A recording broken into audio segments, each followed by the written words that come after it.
আসসালামু আলাইকুম রাহমাতুল্লাহ।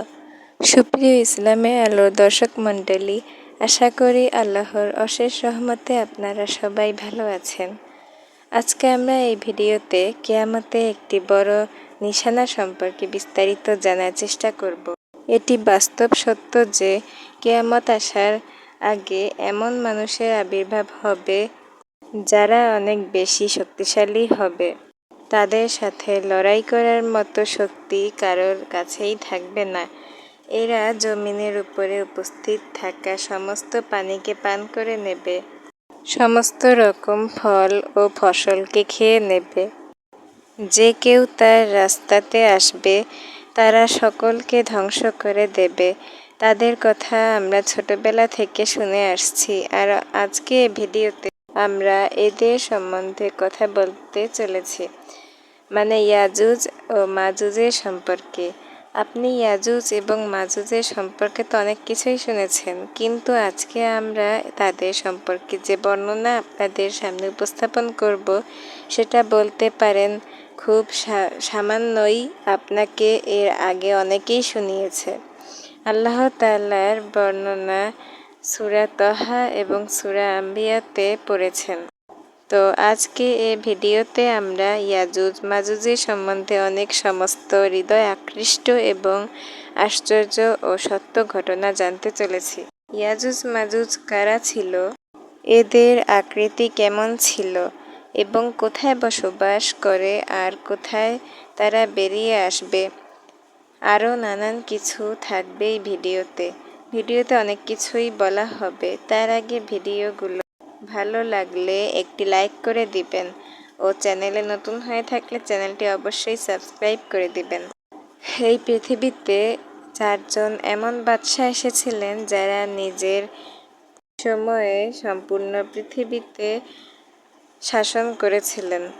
সম্পূর্ণ পৃথিবীতে তারও শাসন ছিল, যেখানে 2 জন ছিল মুসলমান আর 2 জন ছিল অমুসলিম। কাফিরদের মধ্যে ছিলেন নমরুদ ও বখনাসের, আর সেখানে মুসলিমদের মধ্যে ছিলেন হযরত সুলাইমান আলাইহিসসালাম ও হযরত জুলকারনাইন। হযরত জুলকারনাইনের নাম সিকন্দরও ছিল। তিনি শাম বিন নূহ আলাইহিসসালামের বংশধর থেকে ছিলেন, আর তিনি একজন গরিব মায়ের একমাত্র পুত্র ছিলেন এবং তিনি হযরত খিজির আলাইহিসসালামের খালাজাত ভাইও ছিলেন। হযরত জুলকারনাইন পয়গম্বর ইব্রাহিম খলিলুল্লাহর হাতে ইসলামকে কবুল করেছিলেন আর কয়েক বছর পর্যন্ত তাদের সাথেও ছিলেন।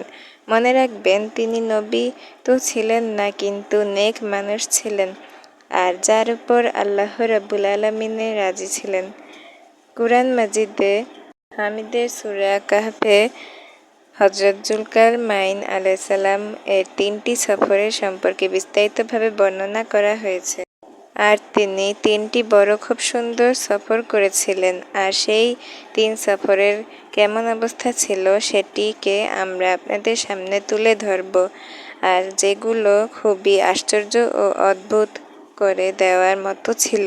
প্রথম সফরের কাহিনী হলো, শাম বিন নূহ আলাইহিসসালামের বংশধরদের মধ্যে একজন ব্যক্তি আবে হায়াতের সেই বর্ণনা থেকে পানি পান করে নেবে, সেজন্য তার কাছে আর কখনো মৃত্যু আসবে না। তো সেই জন্য হযরত জুলকারনাইন সেই ঝর্ণার সম্বন্ধে মাগরিবের দিকে সফর শুরু করলেন।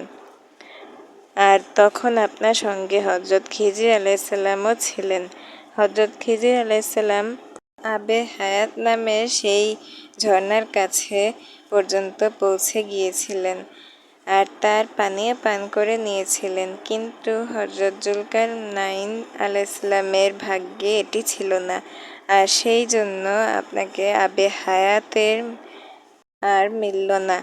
এমন অবস্থায় হযরত জুলকারনাইনের সফর প্রতিনিয়ত ছিল, আর চলতে চলতে আপনি এমন স্থানে পৌঁছে গেলেন যেখানে সূর্য ডুবে যাচ্ছিল। যেহেতু পশ্চিম দিক থেকে সূর্য অস্ত যায়, সেজন্য তিনি এই পৃথিবীর সর্বশেষ কোণাতে পৌঁছেছিলেন। আর সূর্য অস্ত যাওয়ার সময় তিনি এমন দৃশ্যকে দেখতে পেলেন যেমনটি মনে হচ্ছে একটি কালো ঝর্ণাতে সূর্যটি অস্ত যাচ্ছে। যেমন যারা সমুদ্রতে সফর করে তাদের এমনটি মনে হয় যে সূর্য যেটি আছে সেটি হয়তো সমুদ্রের মধ্যে ডুবে যাচ্ছে। কিন্তু হযরত জুলকারনাইন পশ্চিম দিকে এতটা বেশি এগিয়ে গিয়েছিলেন যেটি এ পৃথিবীর শেষ কোণা ছিল, আর তিনি সেখানে একটি আশ্চর্য অদ্ভুত জাতি দেখতে পেলেন। আর যারা জীবজন্তুদের চামড়া পরেছিল তারা ছাড়া তাদের শরীরে আর কোনো কিছুই পোশাক ছিল না। তাদের খাবার ছিল নদীর মৃত জীবজন্তু, এছাড়া তাদের আর কোনো খাবার ছিল না। এর শেষে সে কওমকে নাসিক বলা হতো। সর্বপ্রথম হযরত জুলকারনাইন তাদেরকে দ্বীনের দাওয়াত দিলেন। কিছু মানুষ ঈমান এনেছিল, কিন্তু কিছু মানুষ আপনাদের সাথে যুদ্ধ করল, আর শেষ পর্যন্ত তারা পরাজিত হলো। তারপর দ্বিতীয় সফরের সম্বন্ধে হযরত জুলকারনাইন এই সফর পূর্ব দিকে শুরু করলেন। এত দূর পর্যন্ত যে চলতে চলতে আপনি একটি এমন জায়গায় পৌঁছেছিলেন যেখান থেকে সূর্য উঠিত হতো।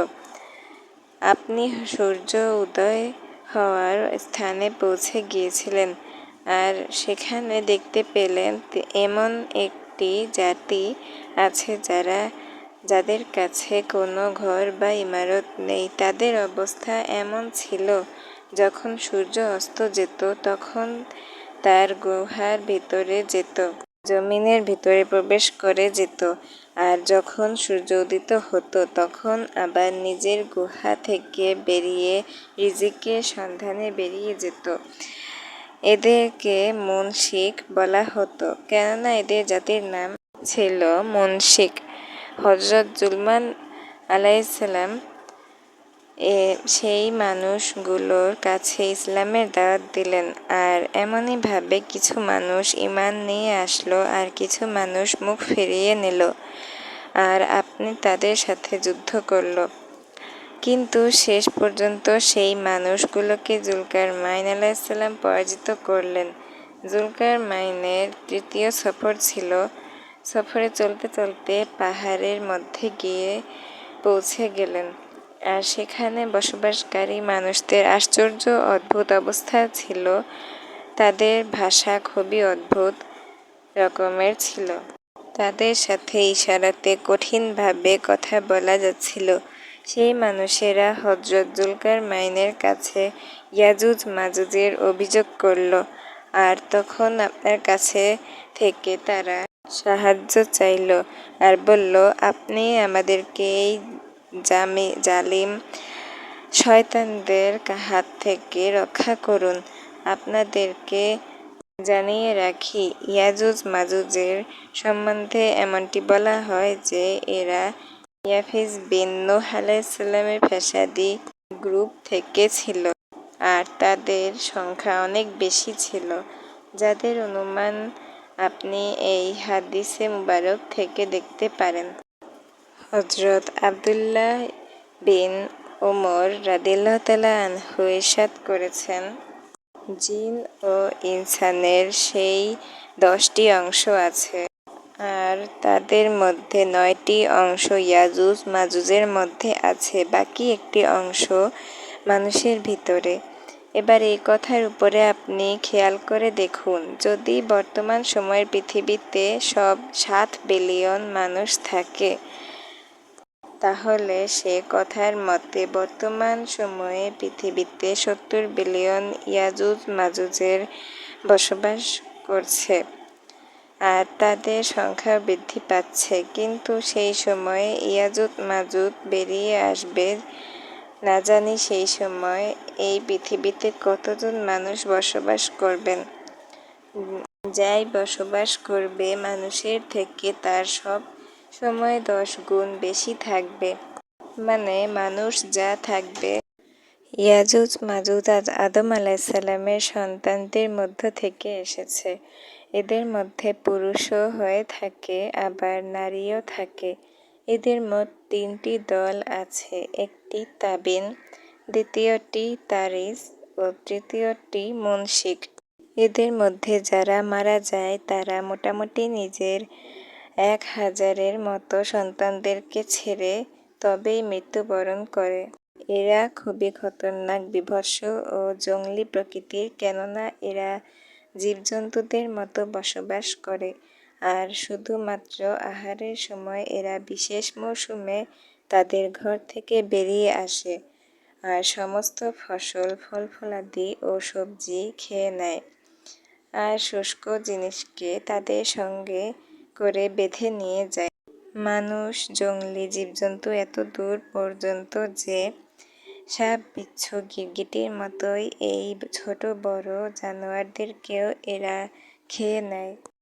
হযরত যুলকারনাইন আলাইহিসসালামের কাছে সেই মানুষেরা ফরিয়াদ করল, আপনি আমাদের ইয়াজুজ মাজুজের এই জুলুমের হাত থেকে রক্ষা করুন। তার পরিবর্তে আপনি আমাদের কাছ থেকে যা কিছু নিয়ে নিন। হযরত যুলকারনাইন আলাইহিসসালাম বললেন, আমার কাছে সব কিছু আছে, আমার কোনো জিনিসের প্রয়োজন নেই, কিন্তু তোমরা তোমাদের শারীরিক শক্তি দিয়ে আমাদের সাহায্য করো। তো এই মানুষদের সাহায্য নিয়ে আপনি কিরকম চমৎকার করলেন দেখুন। এই 2 পাহাড়ের মধ্যে আপনি অনেক বড় গর্ত করলেন, আর এই পাহাড়ের মধ্যে এতটা গভীর গর্ত করলেন যে শেষ পর্যন্ত সেখান থেকে পানি বের হয়ে আসলো।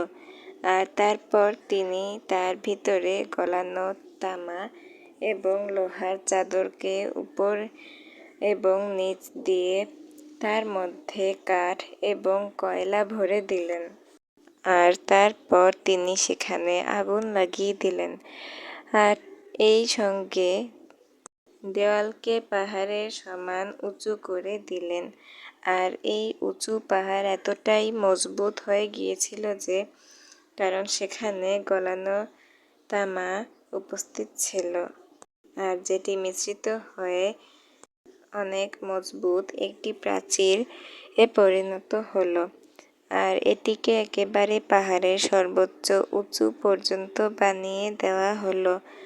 আজকে জামানাতে যেটি আমরা কংক্রিটের দেওয়াল বলে থাকি, সেটি এর থেকে অনেক বেশি শক্তিশালী ছিল। এবার কি হলো, ইয়াজুজ মাজুজের দেওয়ালের একদিকে থেকে গেল আর এ জাতিরা দেয়ালের অন্য দিকে থেকে গেল। আর এর সম্বন্ধে হাদিসে মুবারকে এসেছে, ইয়াজুজ মাজুজ প্রত্যেক দিনই এই দেওয়ালকে ভেঙে ফেলার চেষ্টা করে। এরা প্রত্যেক দিনই ভাঙার চেষ্টা করে, কিন্তু সারা দিন যখন পরিশ্রম করার পর সেটিকে ভাঙার কাছাকাছি পৌঁছে যায়, তখন তাদের মধ্যে একজন বলে, এটিকে আমরা কাল ভাঙব। তাদের যে কাজে আগেরগুলি এটিও করা থাকবে না, কিন্তু আল্লাহর কুদরতিতে এই দেওয়াল পরের দিন আরো বেশি শক্তিশালী হয়ে যায় আর সম্পূর্ণ হয়ে যায়। তারপর যখন দ্বিতীয়বার আর আবারও দেওয়াল ভাঙার সময় আসে, তখন অন্যজন এসে বলে, চলো এটি আমরা কাল ভাঙব। আর দ্বিতীয় দিনও ঠিক এমনই হয়ে থাকে। এই ঘটনা তাদের সাথে ঘটতেই থাকে। কিন্তু একদিন এমনই আসবে যেদিন আল্লাহ তাআলা রাজি থাকবেন। তারা কিয়ামতের আগে বেরিয়ে আসবে। যখন কিয়ামতের কাছাকাছি চলে আসবে, তখন তাদের মধ্য থেকে একজন তাকে বলে, ইনশাআল্লাহ কাল এই দেয়ালকে অবশ্যই ভাঙব। আর তারপর যখন তারা দ্বিতীয় দিনই তারা এই দেওয়ালের কাছে পৌঁছাবে, তখন সেই দেওয়াল আগের দিনের পরে থাকা কাজগুলিও থাকবে। মানে এই দিনে তাদের আগের যে কাজগুলি এটিও করা থাকবে, অন্যান্য দিনের মতো সম্পূর্ণ হয়ে যাবে না।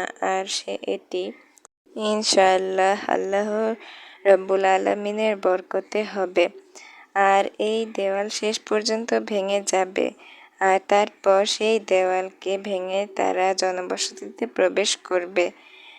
সরবরে কায়নাত সরকারে দুয়াল মুহাম্মদ সাল্লাল্লাহু আলাইহি সাল্লামের ইরশাদ করেছেন, কিয়ামত প্রতিষ্ঠিত হবে না যতক্ষণ না পর্যন্ত ইয়াজুজ মাজুজ বেরিয়ে আসবে।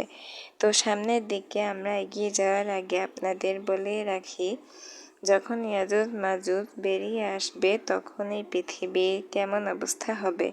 হযরত ইবনে আব্বাস রাদিয়াল্লাহু তাআলা আনহু ইরশাদ করেছেন, আল্লাহ তাআলা 5টি নহরকে জান্নাত থেকে পাঠিয়েছেন।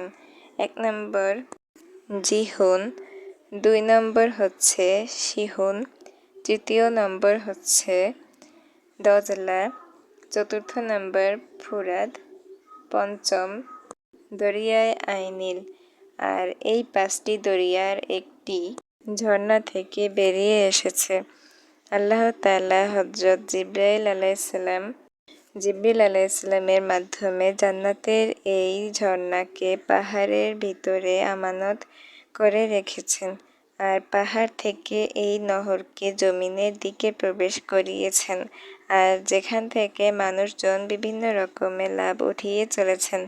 যখন ইয়াজুজ মাজুজের বেরিয়ে আসার সময় হবে, তখন আল্লাহ রব্বুল আলামিন জিবরিল আমিনকে জমিনে পাঠাবেন, আর তিনি 6টি জিনিসকে এ জমিন থেকে উঠিয়ে নিয়ে যাবেন।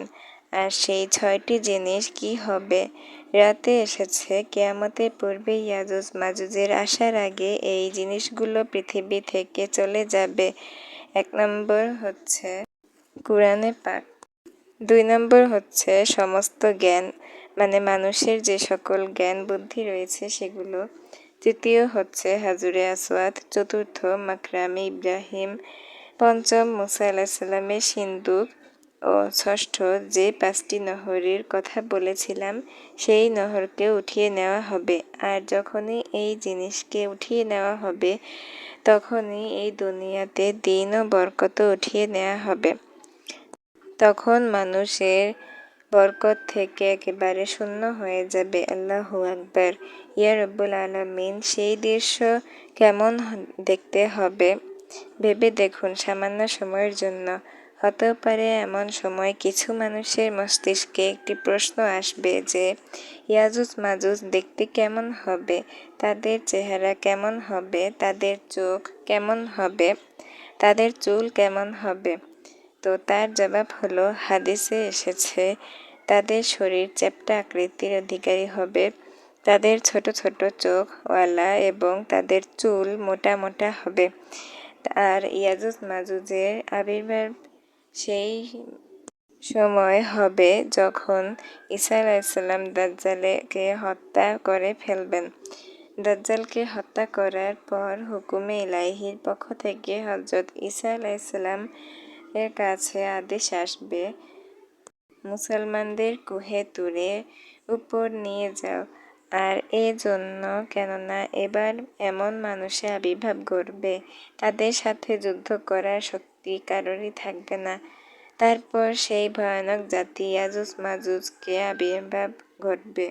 ইয়াজুজ মাজুজের আবির্ভাবের পর পৃথিবীতে অদ্ভুত আশ্চর্য রকম বিশৃঙ্খলা সৃষ্টি হবে। তাদের আবির্ভাব সত্যিই ভীষণ ভয়ানক হবে। এত বেশি হবে যে যখন তাদের প্রথম দল তাবারিয়াকে অতিক্রম করবে, তাবারিয়া হলো একটি বড় উপসাগর আর যার দৈর্ঘ্য 10 মাইলের কাছাকাছি হবে। তার সমস্ত পানিকে এরা পলকের মধ্যে পান করে নেবে। আর পানিকে পান করার পর এই সাগর এমনভাবে শুকিয়ে দেবে, যখন তাদের দ্বিতীয় দল আসবে তখন তারা আশ্চর্য হয়ে বলবে, এখানে না জানি কতদিন থেকে পানি নেই। মানে এই পানিকে এরা একেবারের মতো সমাপ্ত করে দেবে। এত বড় হবে এদের বাহিনী। এই মানুষেরা দুনিয়াতে ফ্যাসাদ বিশৃঙ্খলা হত্যা মারামারিতে লিপ্ত হয়ে যাবে। সমস্ত মানুষদেরকে এরা হত্যা করে ফেলবে। কিন্তু মুসলমানরা সেই সময় হযরত ঈসা আলাইহিসসালামের সঙ্গে থাকবে। তখন এরা বলবে, জমিনের বসবাসকারীদের তো হত্যা করে ফেলেছি, চলো এবার আসমানওয়ালাদেরকেও হত্যা করে ফেলি। আর এটি বলেই তারা তাদের তীরকে আসমানের দিকে ছুঁড়তে থাকবে। আল্লাহু আকবার। আল্লাহ তাআলার কারিশমা দেখুন, যখন তীর আসমান থেকে নিচের দিকে নেমে আসবে তখন সেখানে রক্ত লেগে থাকবে। আর এরা এমনই অবস্থাতে এটিকে দেখে নিজেদের নিয়েই ব্যস্ত থাকবে। এই সময় হযরত ঈসা আলাইহিসসালাম নিজের সাথীদেরকে নিয়ে পাহাড়ের দিকে অবস্থান করবেন।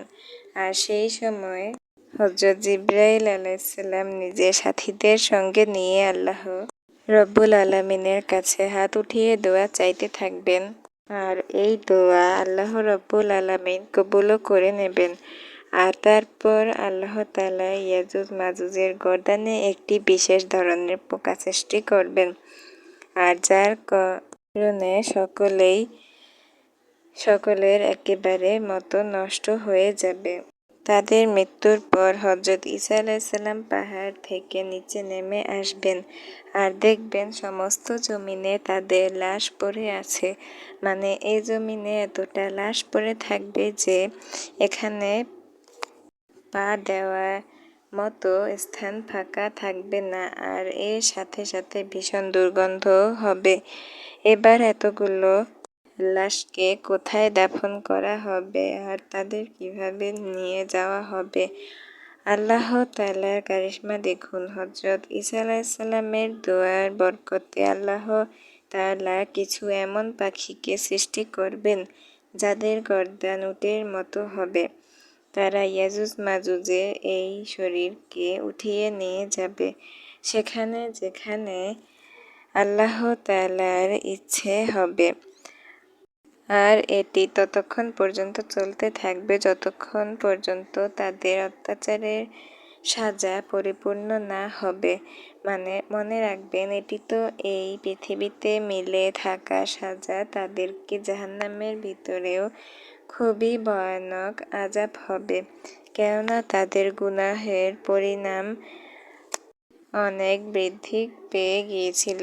একটি তো এটি, তারা তাদের জুলুম, অত্যাচার ও হত্যা মারামারি করে পরিবেশ নষ্ট করেছিল। আর দ্বিতীয়, এরা ঈমানও নিয়ে আসেনি। যদিও তাদেরকে ঈমানের দাওয়াত দেওয়া হয়েছিল। হযরত মুহাম্মদ সাল্লাল্লাহু আলাইহি ওয়াসাল্লাম তাশরীফ নিয়ে গিয়েছিলেন। হযরত ইবনে আব্বাস রাদিয়াল্লাহু তাআলা আনহু এর কাছ থেকে রিওয়ায়াত এসেছে, রাসূল সাল্লাল্লাহু আলাইহি ওয়াসাল্লাম বলেছেন, মেরাজের রাতে আল্লাহ তাআলা আমাকে ইয়াজুজ মাজুজের ইসলামের দাওয়াত দেওয়ার জন্য পাঠিয়েছিলেন। রাসূল সাল্লাল্লাহু আলাইহি ওয়াসাল্লাম বলেছেন, আমি তাদের কাছে পৌঁছেছিলাম তখন আমি তাদেরকে আল্লাহ তাআলার পথে ডাক দিলাম, তাদেরকে ইবাদত করার জন্য দাওয়াত দিয়েছিলাম, কিন্তু তারা আমার দাওয়াতকে অস্বীকার করেছিল। রাসূল সাল্লাল্লাহু আলাইহি ওয়াসাল্লাম এ কথাকে তারা অমান্য করেছিল। আর সেই জন্য ইরশাদ করেছিলেন, এরা আল্লাহ তাআলার নাফরমান বান্দা, আর এরা ইবলীসের সন্তানদের সাথে দোজখে যাবে। এরপর যখনই ইয়াজুজ মাজুজের মৃত্যুর পর তাদেরকে একেবারের মতো ধ্বংস করে দেওয়া হবে, তখন এই জমিনের মাটিকে পুনরায় শান্ত এবং বরকতে পরিপূর্ণ করে দেওয়া হবে। আল্লাহর নেয়ামত এত বেশি হবে যে একদিন একটি রিওয়ায়াতের মধ্যে এসেছে, তাদের মৃত্যুর পর মাটিতে বৃষ্টিপাত এত বেশি হবে, মাটি একেবারে সমান সমান হয়ে যাবে। আর এই মাটিকে আদেশ দেওয়া হবে, নিজের ফল এবং ফসলকে আরো উৎপন্ন করতে থাকো। আসমানকে আদেশ করা হবে, নিজেদের বরকতকে ঢেলে দাও। এই সময়ে বরকতের এমন বর্ণনা হবে যে একটি বেদানাকে একটি দল মিলে খেতে পারবে। আর এই দুধে এত বেশি বরকত হবে যে একটি উটনীর দুধ সম্পূর্ণ জামাতি ভাগ করে খেতে পারবে। একটি গরুর দুধ সম্পূর্ণ একটি গোত্রের জন্য যথেষ্ট হবে। একটি ছাগলের দুধ সম্পূর্ণ বংশের জন্য যথেষ্ট হবে। আর এমনই হবে, মনে করুন সমস্ত জিনিসের মধ্যে সেই সময়ে বরকতে পরিপূর্ণ থাকবে। এখানে ইয়াজুজ মাজুজের সম্পর্কে সম্পূর্ণ ঘটনা জানার পর একটি ঘটনা চিন্তা করতে বাধ্য করে যে জমিনে হত্যাযোগ্য হিংসা হত্যাকারীদের পরিণতি কিন্তু দুর্দশাভাবে হয়ে থাকে। আল্লাহ তাআলা শয়তান জালিমদেরকে চোখের পলকের মধ্যে নষ্ট করার শক্তি দিয়ে থাকেন, কিন্তু তবুও তাদেরকে শক্তি দান করেন যাতে তারা তওবা করে আর তারা জাহান্নাম থেকে মুক্তি পায়। সুবহানাল্লাহ। তো এই ভিডিওতে ইয়াজুজ মাজুজের ঘটনা থেকে জানা যায় কিয়ামতের আগে এই দুজন ইয়াজুজ মাজুজের আবির্ভাব ঘটবে। তো এই ভিডিও থেকে যদি কিছু জানতে পারেন তাহলে আমাদের চ্যানেলটি প্লিজ সাবস্ক্রাইব করে দিবেন, ভালো লাগলে শেয়ার করে দিবেন ও একটি লাইক করবেন। এমন নতুন নতুন গল্প জানার জন্য আমাদের চ্যানেলটি সাবস্ক্রাইব করে দিয়ে পাশে থাকবেন। ধন্যবাদ। আল্লাহ তাআলা আমাদের সকলকে সকল প্রকারের গুনাহ ও পাপাচার থেকে রক্ষা করার তৌফিক দান করুন। আমিন। আসসালামু আলাইকুম ওয়া রাহমাতুল্লাহ।